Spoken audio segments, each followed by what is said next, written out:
Hello ladies and gentlemen, and welcome to another episode of IntroTheGame, Special Steam Sale Edition. Today we're gonna take a look at a game called Orcs Must Die by Robot Entertainment that is currently 75% off on Steam.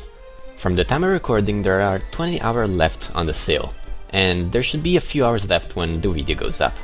Orcs Must Die is what you would call a trap defense game, very similar to the idea of the tower defense games, but with traps instead of towers. Anyways, before we talk more about the game, let's check out the settings.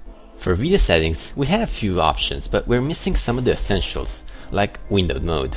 You can force the game in window mode by changing some setting files, but I prefer when it's supported in the options menu. Also, you don't have a lot of graphic details options, but the game doesn't really need a super powerful computer to run it, so I guess the ones that are here are barely sufficient.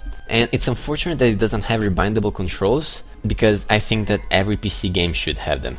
Anyways, let's now jump into the game. The gameplay is quite simple. You control an archmage that is defending rifts from orcs that want to invade your world. To do this, you have weapons and traps that you have to use to kill all the orcs. At the beginning of each level, you choose which traps you want to use for that level.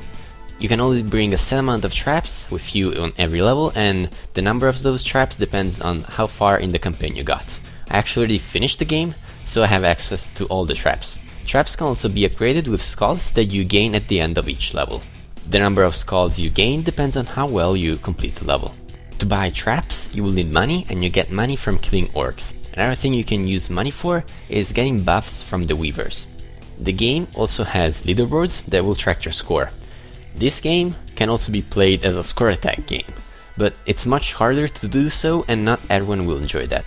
I did try to get some high scores, and I actually had fun doing that, but I understand that not many people like it because having to find the optimal build and the optimal placement for each level, it's not something that everyone will enjoy doing. Enemy variety is not super amazing. There are a few melee orcs, a few ranged orcs, flying orcs, and boss orcs, but not too many of them. And for levels, there are 25 levels on the main storyline and 5 on the DLC. So, what do I like and dislike about this game? I think that what I like the most is probably the main character. While I was playing the campaign for the first time, I could not stop because I just wanted to know what he was gonna say next. His lines are hilarious and they always bring a smile on my face. Also, the gameplay is really fun.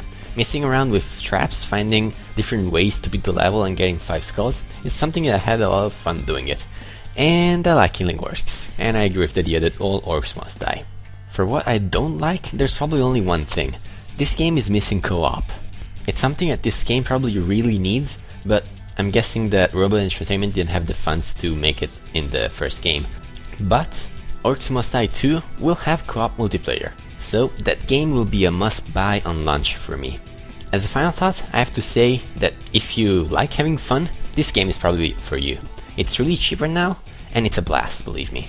Anyways, since this is a special Steam Edition Into the Game episode, I'm gonna tell you about my other recommended games of today, and those are Skyrim, that is currently 50% off, and Borderlands, that is 75% off. Those are two games that I've played a lot of, and I think that those are really good games that everyone will enjoy. There are other decent games on it, like Dead Island, Frozen Synapse, the Indie Bundle, but they're not super amazing in my opinion.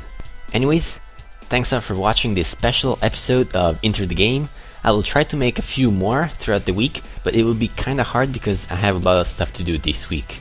But that doesn't change the fact that my name has been Gokalex, and I will see you soon on the next episode of Into the Game.